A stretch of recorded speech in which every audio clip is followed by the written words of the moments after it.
दूसरे चरण की वोटिंग शुरू हुई है, उसको लेकर हम बात करने जा रहे हैं। पहले तो बताइए बसपा का माहौल फिलहाल क्या है? देखिए, बसपा का मैं बताऊं आपको, पहले चरण का ही जो ओपिनियन पोल निकल के आया था, उसमें जब 8 सीटों का ही वोट हुआ था, उसमें भी जो बड़े बड़े जो चैनल हैं वो बसपा को 3 से 4 सीटें उसमें दिखाने लग गए थे पहले चरण में ही।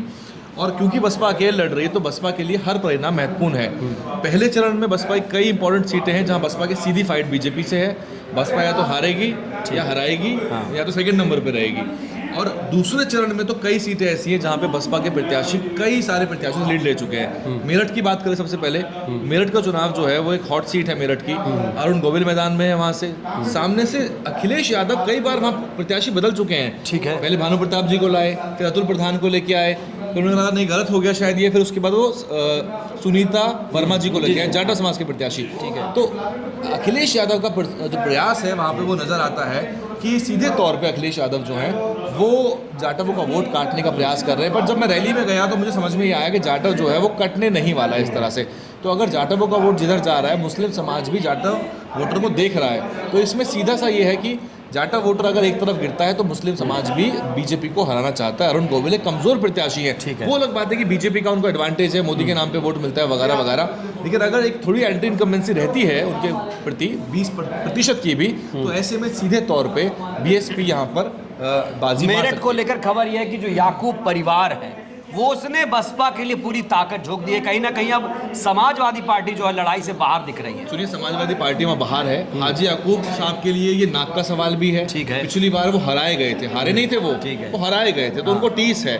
साथ ही जनता की सहानुभूति उनके साथ है, क्योंकि उनके ऊपर कई मुकदमे चले, उनके कोल्ड स्टोरेज वगैरह, उनके व्यापारों के ऊपर ताले लगे हैं, जेल भी गए दोनों पिता पुत्र दोनों लोग जेल गए थे। तो दूसरा सुनीता वर्मा जो है वो उनका संबंध बसपा से, वो जीती तब थी जब बसपा में थी, तो वो शायद इस मुगालते में है अभी भी कि वो जाटा वोट एक तरफा ले जाएंगे, ऐसा है नहीं। वो 5-1% का फर्क भी पड़ गया, अगर कोई रिश्तेदार नाते अगर वोट करते हैं तो उससे बीएसपी का परिणाम हिलने नहीं वाला। हो सकता है कि मेरठ में आपको भाजपा हारी भी नजर आए, और बसपा की फाइट है, लेकिन अगर हारती नहीं भी है तो ठीक है। यानी मेरठ में बात करें तो बसपा और भाजपा की लड़ाई है। अब हम अगली सीट की बात करेंगे, गौरव जी, वैभव जी, अगली सीट की बात करेंगे, अमरोहा की बात करेंगे। काफ़ी हॉट सीट है। मायावती जी ने यहाँ से अपने ही जो जीते हुए कैंडिडेट थे दानिश अली साहब, उनके ही खिलाफ प्रचार शुरू किया, क्योंकि पहले पार्टी से निकाला, और कहा कि ये सांसद जो थे इन्होंने जनता के साथ कनेक्शन नहीं रखा। देखिए, दानिश साहब जो हैं वो निष्कासित हुए, इसलिए नहीं हुए कि कोई और दिक्कत थी, इसलिए क्योंकि वो डिसिप्लिन नहीं फॉलो कर रहे थे। पार्टी गाइडलाइंस फॉलो करना बीएसपी में बहुत इंपॉर्टेंट है, और वो नहीं कर रहे थे। लगातार कांग्रेस के नेताओं से संपर्क में थे, कई ऐसे मंचों पर जा रहे थे जहाँ नहीं जाना चाहिए था उनको। अंततः वो राहुल गांधी के साथ नजर आए ना आपको, और फिर उन्होंने उसी पार्टी को ज्वाइन किया, चुनाव मैदान में। अब उनको गठबंधन से उम्मीद है। आपको पता है पिछली बार कांग्रेस का वोट कितना है अमरोहा में? 12,500। तो अगर वो इस उम्मीद में बैठे हुए हैं कि केवल समाजवादी पार्टी की वजह से मुस्लिम वोट एक तरफ आ जाएगा, अब मुस्लिम समाज इस चीज़ से निकलना चाहता है। किसी का बंधुआ वोटर नहीं है, किसको जिताना है किसको हराना है, ये चाबी जो है मुस्लिम समाज के वोटरों के हाथ में है, इसलिए वो जाटा समाज को देख रहा है। और देखिए, दलित समाज का जो वोटर है उत्तर प्रदेश में, वो अमरोहा में उसको बंटने का कोई कारण नहीं है, वो वोट बटेगा नहीं, वो सीधे तौर पे आपको वहीं मिलेगा। और पिछली बार 50% से ज़्यादा हाथी में वोट पड़ा था। दलित समाज का वोट है ही, आधा भी मुसलमान वोट उनको करेगा और आधा उधर करे, तब भी जीत जो है डॉक्टर मुजाहिद हुसैन की होने वाली है। ठीक है, चलिए तो हम अगली सीट की बात करेंगे। अगली सीट है गाजियाबाद, जहां से मायावती जी ने एक ठाकुर चेहरा उतारा है, और पूरा ठाकुर समाज कहा जा रहा है कि बसपा के साथ इस बार आ रहा है। गाजियाबाद में क्या समीकरण देख रहे हैं आप? देखिए, अभी स्पष्ट तौर से कौन किसके साथ आ रहा है नहीं कहा जा सकता, लेकिन क्षत्रिय समाज की जो नाराजगी है भाजपा से वो स्पष्ट है बिल्कुल। हालांकि बाद में उन्होंने कहा है कि वो मान गए हैं, मान मनोबल हो रहा है। ठीक है, बीएसपी ने इस बार ठाकुर समाज की कई प्रत्याशी मैदान में दिए हैं। गौतम बुद्ध नगर से, गाजियाबाद से पुंडीर साहब, कैराना से शिवपाल राणा है, कानपुर से भदौरिया साहब है। तो जो एक तरह से अपमान उनको झेलना पड़ा है बीजेपी में, बसपा उनको सम्मान देने का काम कर रही है। बीएसपी के लिहाज से अगर देखा जाए तो पिछली बार गठबंधन के प्रत्याशी के रूप में सपा के सुरेश बंसल मैदान में थे, 30% का उनको वोट था। 14 में बीएसपी को यहाँ से लगभग 13% वोट मिला। तो बीएसपी की जीती हुई सीट नहीं है गाजियाबाद जो है, और बहुत बड़ा वोट बसपा को नहीं मिलता। हालांकि अमरपाल शर्मा जब मैदान में थे तो उनको 21% तक का वोट मिला है गाजियाबाद से 2009 में। अगर यहाँ पर क्षत्रिय समाज उनके साथ आता है और बसपा का अपना वोट कंसोलिडेट होता है तो बीएसपी यहाँ टक्कर देगी बीजेपी को। लेकिन बहुत बड़े उलटफेर हुए गाजियाबाद में, ये कहना बहुत अतिशोक्ति हो गया अभी। अच्छा जी, चलिए अब बात करेंगे अगली सीट की, बुलंदशहर की बात कर लेते हैं। बुलंदशहर आरक्षित सीट है, एससी समाज के लिए आरक्षित है। नगीना के जो सांसद थे गिरीश चंद्र जाटव साहब, उनको यहाँ से टिकट दिया गया है। और क्या लगता है बुलंदशहर में कितना बुलंद है बीएसपी? देखिए बुलंदशहर में गिरीश चंद्र जाटव चुनाव मैदान में है। ठीक है। उनके सामने भोला सिंह जी हैं जो कि पहले ही वर्तमान सांसद है वहाँ से, और कांग्रेस पार्टी से वाल्मीकि समाज के प्रत्याशी मैदान में है। बीएसपी सीट को जीती नहीं है कभी भी। अच्छा, आरक्षित सीटों की एक और पेचीदगी है कि बसपा को जीतना मुश्किल पड़ जाता है, क्योंकि हर पार्टी का जो प्रत्याशी है वो दलित समाज से होता है, तो वो वोट बटता है। तो ऐसे में कंसोलिडेशन जिस पार्टी का होता है वो जीत जाती है। अब गिरीश चंद्र जाटव के लिए भी एक सवाल मैं आप पेचीदा सवाल करूंगा। संकट है क्या दलित वोटर के लिए अगर एक नगीना मान लीजिए, एग्जाम्पल नगीना मान लीजिए, वहाँ पर सारे 4 प्रत्याशी हैं, सभी एससी समाज से हैं, तो क्या एससी वोटर के लिए कोई धर्म संकट आ जाता है वहाँ पर, या वो देखती है नहीं एससी मतलब मायावती, ऐसा कुछ है? नहीं, देखो ऐसा है कि दलित समाज का वोट मोटे तौर पे, आप भी ग्राउंड में जा रहे हैं दलित समाज से बात कर रहे हैं, बसपा की रैलियों के बाहर भी हम बात कर रहे हैं, वो कह रहे हैं हमें प्रत्याशी नजर नहीं आता मोटे तौर पे, तो उनका जो वोट है वो हाथी पे ही जाता है। लेकिन हाँ, ये जरूर है कि कुछ प्रतिशत वोट जरूर बच जाता है, जिससे कि विनिंग एज लूज कर जाती है बीएसपी। बसपा को यहाँ 18% तक का वोट मिला है। प्रदीप कुमार जाटव 1,82,000 वोटों के साथ यहाँ चुनाव मैदान में थे 14 में। 19 की बात करें तो योगेश वर्मा को यहाँ 35% का वोट मिला है। तो बीएसपी ही यहाँ फाइट में है। आप देखिए पिछले चुनाव में भी तो गठबंधन था भले ही, लेकिन यहाँ पर कांग्रेस को या सपा को बहुत बड़ा वोट नहीं मिलता। अब गिरीश चंद्र जाटव सांसद हैं और उन्होंने मन बनाया है, तो उनके लिए लिटमस टेस्ट है, रिपोर्ट कार्ड उनका निकल के आएगा क्या होता है। लेकिन बहुत मजबूत सीट। लेकिन एक ही सांसद हैं बीएसपी के जिनको दोबारा मायावती जी ने टिकट दिया, और गिरीश चंद्र जाटव साहब। हालांकि सीट बदली है उनकी। सीट बदली है। और वो बुलंदशहर से मैदान में होंगे। तो दलित समाज के ऊपर है कि दारोमदार की वो कितना वोट करता है। और जो बाकी बीजेपी के स्ट्रॉन्ग एरियाज हैं वहाँ पे, जो वहाँ का सैनी है, जो वहाँ का लोध वोटर है, वो भाजपा का पक्का वोटर है। वो कसम खा के बैठा हुआ है कि हम भाजपा को दें। तो भाजपा का एक पक्का वोट होता है, इसी तरह बसपा का एक पक्का वोट होता है। तो उसमें तड़का किसका लगेगा ये इंपॉर्टेंट है। ठीक है। अगर बसपा के वोट में तड़का लगता है किसी का तो उठा पटक होगी वहाँ पे। चलिए अलीगढ़ की बात करेंगे अब हम। अलीगढ़ सीट को लेकर आप क्या देखते हैं? अलीगढ़ तो बीजेपी की सीट है और सतीश गौतम वहाँ से मैदान में है। बसपा की तरफ से मुस्लिम प्रत्याशी है कोई? बसपा के मुस्लिम प्रत्याशी मैदान में उतारा है। और गुफरान नूर। गुफरान नूर। और जो पूर्व मेयर के प्रत्याशी रहे हैं वो चुनाव जीत नहीं पाए थे। ठीक है। उनका नाम शायद मोहम्मद शाहिद है। ठीक। वो भी लगातार ग्राउंड पे मूव कर रहे हैं, तो वो भी मोबिलाइज कर रहे हैं चीज़ों को। वोटों की बात करें तो 19 में बसपा को 36% का वोट मिला था। देखिए भाजपा को अगर हराना है ना, तो भाजपा का जो 50 का आंकड़ा है प्रतिशत का, देखो इंडियन इलेक्ट्रल सिस्टम के अंदर 50% जो है ना वो अपराज्य है। ठीक। First pass the post system जिसे हम कहते हैं हमारी डेमोक्रेसी में, जिसने 50% पार कर लिया वो इनविंसिबल है। फिर सारे जोड़ तोड़ कुछ भी कर लीजिए, आप 49 ही रहेंगे ना। तो भाजपा 56, 52-53% तक वोट ला रही है।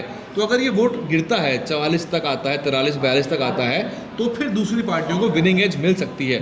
तो उनका कंसोलिडेशन तोड़ना है बेसिकली। तो वो मुद्दे बेरोजगारी, शिक्षा, महंगाई, सिलेंडर, ये सब अगर मुद्दे बनते हैं तो बीजेपी का ओवरऑल वोट कम होगा। जब ओवरऑल वोट कम होगा तो सपा बसपा की दाल तब गलेगी वहाँ पे जाके। लेकिन अलीगढ़ बसपा की मजबूत सीट रही है। बसपा को 36% तक का वोट मिला है। और अगर हम जीत की बात करें कि पुराने जो आंकड़े हैं, बसपा इस सीट को जीती है। राजकुमारी चौहान 2009 में बसपा के टिकट पर जीती थी और समाजवादी पार्टी इस सीट को कभी नहीं जीती है। तो बसपा का इतिहास यहाँ रहा है। 2009 में राजकुमारी चौहान बसपा की सांसद बनी है अलीगढ़ से। जी ठीक है। अगली सीट है मथुरा और यहाँ से बीएसपी ने जाट बिरादरी से आने वाले IRS रहे सुरेश सिंह साहब को मैदान में उतारा है। RLD और बीजेपी का समर्थन INC से मुकेश धनखड़ मैदान में है और हेमा मालिनी है बीजेपी से मैदान में। और ये धनखड़ समाज से, गडरिया समाज से इनका संबंध है। और देखना होगा कि बीएसपी को कितना वोट इस बार मिलता है। बसपा को पहले तो ये सीट गठबंधन में गई हुई थी। RLD के प्रत्याशी मैदान में थे, कुंवर नरेंद्र सिंह, 34% वोट मिला था उनको। कांग्रेस का अपना वोट 28,000 था 19 के चुनाव की अगर हम बात करते हैं तो। अब कांग्रेस है यहाँ पर मैदान में, सपा का कितना वोट शिफ्ट हो कांग्रेस की तरफ ये देखना महत्वपूर्ण है। प्लस बसपा की बात करें तो बसपा को यहाँ 14 में 16% वोट मिलता है। बसपा के विवेक निगम 73,000 वोट लेते हैं। और बसपा को उससे पहले 28% वोट मिलता है 2009 में। तब जयंत चौधरी चुनाव जीतते हैं 2009 में। और बसपा के श्याम सुंदर शर्मा जो हैं 2010 में यहाँ से जो चुनाव को हार जाते हैं। लेकिन सीधे तौर पे बसपा को 2019 में एक तरह से बड़ा फ़ायदा नहीं होता, क्योंकि वो गठबंधन के तहत जो सीट है वो आरएलडी को चली जाती है। तो इस बार मजबूत सीट नहीं कही जाएगी बसपा की, लेकिन यहाँ फाइट ज़रूर है। फाइट ज़रूर है। बसपा को कंसोलिडेशन करना है। आखिरी सीट गौतम बुद्ध नगर की बात करेंगे। गौतम बुद्ध नगर ज़िले में ही मायावती जी का भी गांव आता है और गौतम बुद्ध नगर जिले को उन्होंने ही बनाया। बिल्कुल। यहाँ पर बसपा का चुनावी सभा भी हुई सिकंदराबाद में अभी, और वहाँ सोलंकी साहब चुनाव मैदान में है। गुर्जर समाज उनके साथ है बड़े पैमाने पर, उनका खुद का वोट वहाँ मौजूद है। अपना कितना वोट लेते हैं वो ये देखना होगा। बीएसपी का वोट तो उनको मिलेगा ही मिलेगा। और अगर मैं आंकड़ों की बात करूँ तो महेश शर्मा के प्रति थोड़ी बहुत नाराजगी, हालांकि पिछली बार आप देखोगे 19 में 59% वोट है महेश शर्मा का, 59% वोट, यानी कि बड़ा वोट महेश शर्मा ने लिया है। और बीएसपी के सतवीर नागर 35% वोट के साथ 4,93,000, 5 लाख वोट कोई कम नहीं होता। तो यहाँ अगर बीजेपी कोई हरा सकता है स्पष्ट रूप से वो बसपा ही है, और बसपा के अलावा कोई भी यहाँ बीजेपी को नहीं हरा सकता। बसपा इसी को जीती हुई है। बसपा के अगर आप पुराना आंकड़ा देखेंगे तो 2009 में सुरेंद्र सिंह नागर बसपा के यहाँ से सांसद बने हैं, और इस क्षेत्र से बसपा ने गुर्जर समाज को मंत्री भी बनाया है। तो यहाँ अगर वो अपने क्षत्रिय समाज का वोट लेके आते हैं, गुर्जर समाज थोड़ा तैयार है, बसपा का अपना दलितों का वोट है।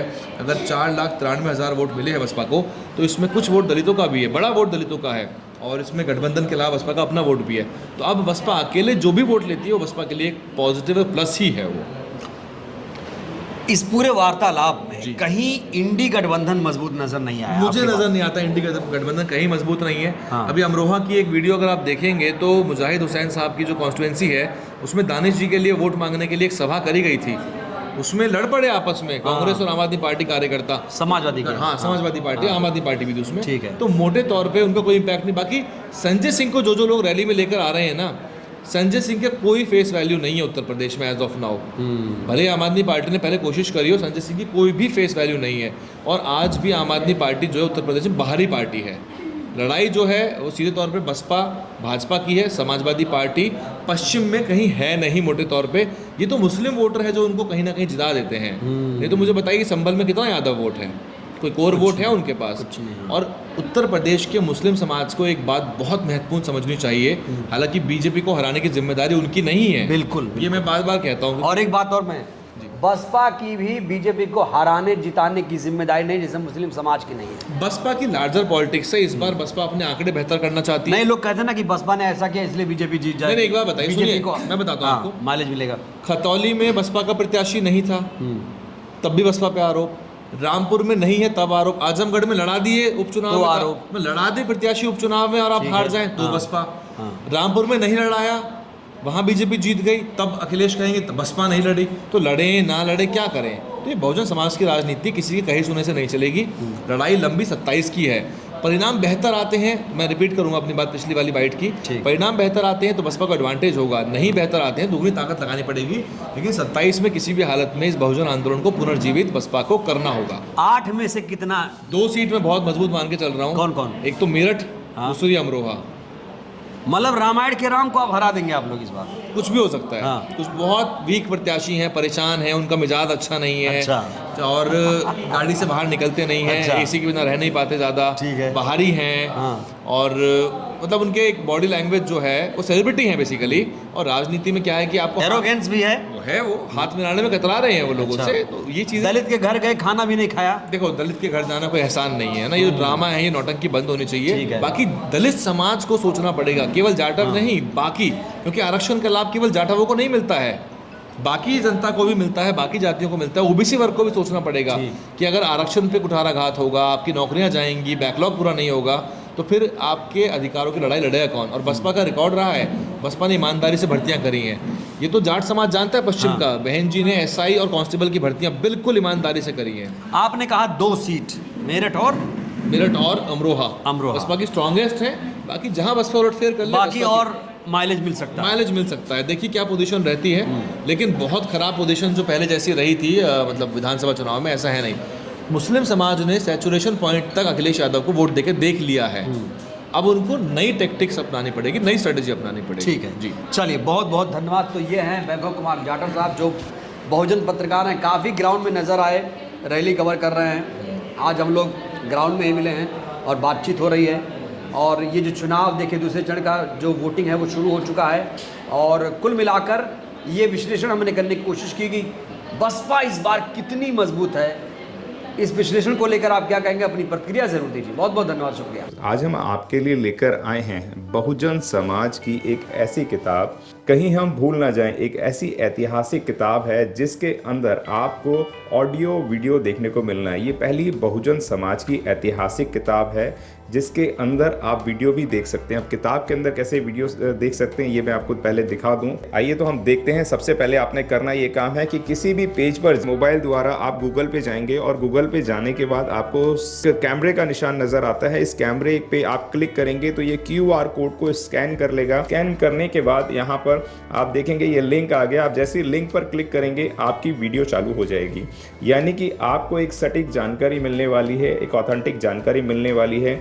बहुजन समाज की पहली ऐतिहासिक किताब है जिसके अंदर आपको तमाम महापुरुषों की जानकारी मिलने वाली है। आप इस किताब में देख पाएंगे तथागत सम्यक बुद्ध जिनकी पूरी जीवनी आपको मिलने वाली है, महान सम्राट अशोक जिनका जीवनी आपको इसके अंदर पूरी मिलने वाली है, संत कबीर दास, संत शिरोमणि गुरु रविदास, सम्राट मीर भोज जिन्होंने इतिहास रचने का काम किया, गुरु घासीदास बाबा, वीरांगना झलकारी बाई, वीरांगना उदा देवी पासी, नागेली वीरांगना की कहानी, एकलव्य जिसका अंगूठा काट लिया था धोखे से, चोखा मेला हरिचंद ठाकुर, ज्ञानदीप छत्रपति शाहूजी महाराज, बिरसा मुंडा, ज्योतिबा फूले, माता सावित्रीबाई फूले, फातिमा शेख, EV रामास्वामी, स्वामी अच्युतानंद, बाबा साहब डॉक्टर BR अम्बेडकर जिनका मूल ग्रंथ आपको इसमें छोटी सी किताब में मिलने वाला है। आप ऑडियो भी देख सकते हैं, वीडियो भी देख सकते हैं।